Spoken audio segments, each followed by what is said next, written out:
argument qui revient assez souvent de la part des détracteurs de l'islam, c'est l'âge supposé jeune de Aïcha. Alors moi, je ne vais pas nier qu'elle s'est mariée à l'âge de 6 ans et que le mariage a été consommé à l'âge de 9 ans ou 10 ans. Il y a des tas de hadiths rapportés même par la première concernée, c'est-à-dire Aïcha radiyallahu anha, qui d'ailleurs rapporte sans évoquer ou mentionner une quelconque gêne. Il est primordial d'expliquer et de dresser le tableau. Aujourd'hui, en 2019, il est très facile de juger n'importe qui ou n'importe quoi, confortablement installé dans nos trains de vie ultra sédentarisés, aseptisé de tout mot et influencé par les derniers siècles de l'ère technologique. Déjà, d'une région à une autre, on n'a pas les mêmes conceptions, pas les mêmes façons de penser. Alors que dire des us et coutumes d'il y a plus de 1400 ans au plein milieu du désert? Je vous donne un exemple. Les natifs américains, les Amérindiens, ont toujours vécu dans des grands espaces. Ils étaient des peuples nomades qui respectaient la nature où ils vivaient, au point où ils l'ont déifiée. Quand les premiers colons sont arrivés sur le continent, ils leur ont offert des caisses d'alcool et d'autres produits manufacturés contre leurs terres. Mais les Indiens n'ont pas compris, ça n'a pas de sens. Comment tu peux échanger de l'alcool ou des objets contre des terres vastes qui n'appartiennent à personne, qui sont à tout le monde? Ils n'avaient pas d'acte de propriété, ça leur aurait jamais traversé l'esprit de dire qu'une terre appartient à tel ou un tel, vous me suivez? Ils n'avaient pas du tout les mêmes modes de vie, pas les mêmes façons de penser. Les uns vivaient dans des tipis ou dans des tentes et chassaient simplement ce dont ils avaient besoin, pendant que les autres pratiquaient la chasse pour le loisir et étaient capables de tout pour un lopin de terre. Alors éradiquer les Indiens, ça ne les a pas travaillé une seconde sur la conscience. C'est un exemple intéressant qui permet de mettre en perspective, au-delà du choc des civilisations, la différence de mode de vie et de façon de vivre qu'il peut exister entre les peuples. Je vais reprendre une expression de Basile Blandine. On ne peut pas juger aujourd'hui, avec des lunettes du XXIe siècle, des pratiques courantes du Moyen-Âge ou de l'Antiquité. On met nos verres progressistes et on juge absolument tout. Peut-être que des pratiques que vous jugez normales aujourd'hui seront abominables dans 1000 ans ou même dans 100 ans. Tout le monde dira quelle horreur, avant on massacrait des animaux, on mangeait de la viande. Ou bien ils diront oh mon Dieu, regardez avant comment ils s'habillaient. Ils diront ils s'habillaient juste. Quelle horreur, ils mettaient des habits sur leur peau, c'est mieux d'être nudiste. C'est pourquoi pour beaucoup, il est difficile de concevoir autrement que comme eux perçoivent les choses. Le bien et le mal, ça reste subjectif, propre à chacun et propre à une époque. On ne peut pas appliquer notre vision de voir les choses, imposer notre baromètre du bien et du mal à toute époque et en tout lieu, parce qu'il est par nature subjectif et propre à chaque société. Sa plus grande faiblesse, c'est qu'il est fondé par des hommes, c'est-à-dire des êtres dotés d'une durée de vie faible et sujets à se tromper ou à être influencés.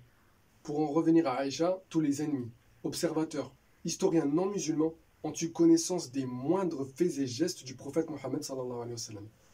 Toute sa vie a été relatée, décrite en détail, y compris sa relation avec les femmes.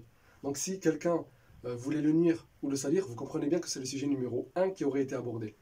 Or, Jean Damascène, qui a vécu au 8e siècle, donc qui a vu le passage de la culture chrétienne à musulmane en Syrie, et qui a qualifié les musulmans d'hérétiques et de tout un tas d'autres choses, n'a jamais évoqué, mentionné, sous-entendu quoi que ce soit sur Aïcha ou son jeune âge. Il cherchait à démontrer à travers ses écrits que l'islam était une fausse religion, mais il n'a jamais cité Aïcha et son jeune âge. Alors qu'encore une fois, tout le monde était au courant. Dans la chanson de Roland, c'est pareil. Voltaire, votre ami Voltaire là, c'est pareil. Ils avaient toutes les infos dont ils avaient besoin. À la recherche de l'information qu'ils pourraient utiliser contre le prophète, personne n'a jamais abordé l'âge jeune de Aïcha radiallahu anha jusqu'au XXe siècle. C'est-à-dire que très récemment, là il y a 100 ans. D'ailleurs, je défie n'importe qui de trouver un texte authentique d'un historien, écrivain, chroniqueur, ce que vous voulez, de l'Antiquité jusqu'à notre époque contemporaine, qui parle de l'âge jeune de Aïcha. Et vous savez pourquoi? Parce que tout le monde, à l'époque, se mariait avec des jeunes filles. Dans toutes les sociétés, dans toutes les cultures, dans toutes les religions. Aujourd'hui, évidemment, c'est inconcevable. Il y a raison de se marier avec des enfants. Mais le mot enfant, déjà, est anachronique. C'est un concept qui n'existait pas.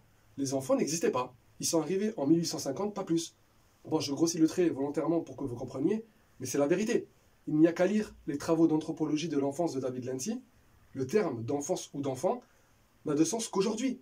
Autrefois, ils n'avaient pas une place privilégiée, perçus comme des anges ou des êtres innocents qu'il faut à tout prix protéger de tout. Ils étaient considérés comme des adultes très très jeunes. Vous ne pouvez pas, encore une fois, en 2019, assis confortablement, chips coca devant TPMP, critiquer une société qui était complètement différente sur tous les points. C'était une pratique courante dans toutes les régions du globe. D'ailleurs, le mariage de jeunes filles se pratique encore aujourd'hui dans certains pays d'Amérique du Sud. On n'en entend pas beaucoup parler parce qu'ils ne sont pas musulmans là-bas, mais de nombreuses filles sont mariées avant l'âge de 10 ans sans problème. Et il y a 1400 ans, c'était une pratique courante. Comme l'atteste l'historien Ibrahim Hassan, il devait être rare de trouver une jeune fille non mariée à cette époque, car les filles étaient mariées très jeunes. L'historien Tabari témoigne également qu'il s'agissait à l'époque, en Arabie, d'une pratique coutumière et précise que le père de Aïcha, Abu Bakr as-Siddiq, cherchait déjà un beau-fils et en avait un autre en vue, mais qu'il refusa de le marier à sa fille, car il n'était pas musulman. C'est sûr que si tu compares avec les filles d'aujourd'hui de 9 ans qui regardent Gulli, tu vas rien comprendre. Et si on me demande mon avis, je dirais que j'ai pas à accepter ou valider une quelconque pratique, parce que comme je le répète depuis tout à l'heure, c'était une pratique commune à tous les peuples, acceptée à l'évidence et pratiquée il y a plus de 1400 ans. En France aussi, l'âge de consentement jusqu'en 1830, c'était 10 ans. Aujourd'hui, ce n'est pas accepté, et c'est tant mieux que ce ne le soit plus jamais. D'ailleurs, Fatima, la fille du prophète, s'est mariée à 18 ans. Ça prouve que ce n'était pas nécessaire de se marier très jeune et que ça n'avait rien d'islamique. On ne peut pas, nous, arriver en 2019, avec notre mentalité et notre prisme de lecture du 3e millénaire, critiquer des us et coutumes d'un autre temps. Et encore une fois, là on explique ce qui se passait autrefois. Bien évidemment, aujourd'hui, ce n'est pas envisageable, encore heureusement. Pareil pour les garçons, en même pas 10 ans, ils étaient envoyés en première ligne sur tous les fronts, dans toutes les régions du monde, tout conflit confondu. Mais maintenant, ce n'est plus toléré. Les enfants sont protégés et il faut continuer à les protéger. Pour les anglophones, je vous invite à regarder les conférences de Jonathan C. Brown qui traitent de ce sujet. Tu as bien compris que ce sujet, ce n'est pas nos pleutres francophiles qui vont l'aborder. L'islam, dans son essence, son message est intemporel. Par contre, la mission prophétique, elle s'inscrit dans une temporalité propre à l'époque et à l'endroit où a vécu le prophète. Il est donc normal que le prophète, ayant vécu dans une période donnée, vive comme les gens de son temps. Mais cette pratique n'a rien d'islamique, et de surcroît n'a aucune place aujourd'hui dans le monde auquel on vit. Il y en a encore qui se marient aujourd'hui avec des jeunes filles, chose que je ne tolère absolument pas aujourd'hui et qui n'est plus tolérable. Mais ces gens-là ne sont pas cohérents. Les gens ont accepté le progrès technologique, le confort matériel, l'eau chaude, les micro-ondes, mais comme par hasard pour ça, ils veulent perpétrer les traditions d'il y a 1000 ans.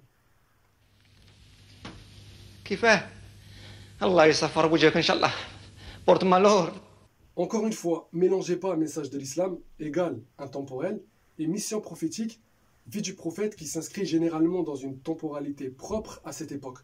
Ça s'adresse aussi bien aux musulmans qu'aux non-musulmans.